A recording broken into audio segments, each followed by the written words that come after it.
వాళ్ళ నాయన ఉన్నప్పుడు నేను బయట పెట్టింది జీవో. 7 కొండల వారికి 7 కొండలు ఎందుకో 5 సార్లు లేని జీవో నేనే బయట పెట్టింది. దాన్ని పీఠాధిపతులు అందరూ కూడా దాని మీద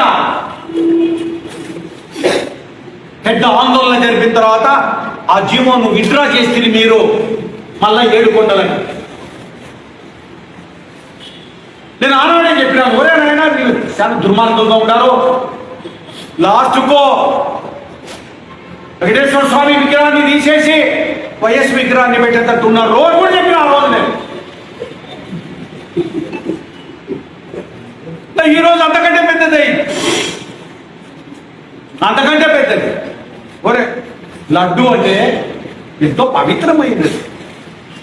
శనివారం నాడు ఆడ దర్శనం చేసుకున్నాక ప్రసాదం తీసుకొని వచ్చి దాసంగం పెట్టి 10 మందిని పిలిచి పెట్టేటటువంటిది తిరుపతి లడ్డు. ఫారినర్స్ వచ్చినా లేకపోతే నార్త్ ఇండియాలో ఎవరి కాడికి పోయినా తిరుపతి లడ్డు తీసుకుపోతే అంత పవిత్రత. దాన్ని కల్తీ చేసి మంటలు కలుపుతుంది. మొన్ననే ఛార్జ్షీట్ ఫైల్ అయింది దాని మీద, కల్తీ చేశారని. ఆ పొద్దు తిన్నోళ్ళంతా అదిరిపోతున్నారు.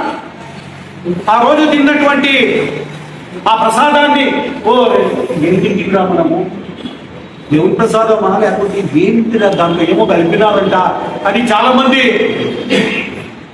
నిద్ర పట్టని రాత్రులు.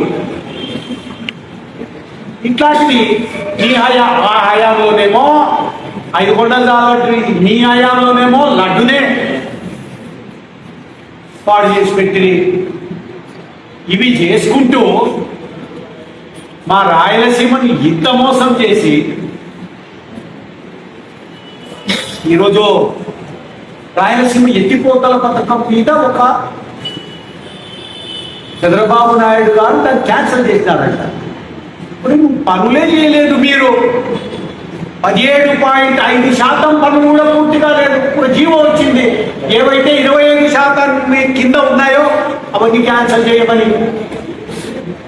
దానివల్లే అది వెనకపోయి, అరే నువ్వు చెయ్యలేవయ్యా, నీతో కాదు, అది ఎవరితో కాదు, అది మోసం తప్ప ఇంకోటి కాదు. మీరు డబ్బులు కొట్టకపోయేటటువంటి పథకం తప్ప ఇది మా ప్రజలకు మా రాయలసీమ వాళ్ళకు మంచి జరిగేటటువంటి కానే కాదు. గుండ్రేవులా కట్టకపోతే 5 సంవత్సరాలు ఊగా కూర్చుంటివి. అల్లదన్నూరులో ఎంత ప్రాజెక్ట్ అది? అల్లనూరు 2.8 టీఎంసీలు, అది నేను ప్రపోజల్ ఇచ్చి చేసిందే. 2.8 టీఎంసీల దాంట్లో మొత్తం డ్యామేజ్ అయితే రైతులకే కాదు దెబ్బ, చేపలు పట్టుకొని బతుకుతుంటారా.